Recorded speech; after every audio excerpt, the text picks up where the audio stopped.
Hi guys, hi, welcome back to my channel. It's Alice Walker here from AliceWalker.London. Today's look, as you can tell, is so bold. I love this look so much. It's bold everywhere, bold eyes, bold lips.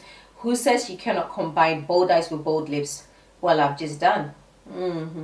I love this look so much, and I've just paired it with this lovely hair, which I am loving. I'm just loving this hair so much. I love this look. I love the lips. I love the eyes. So if you love it the same way that I love this look, please keep watching.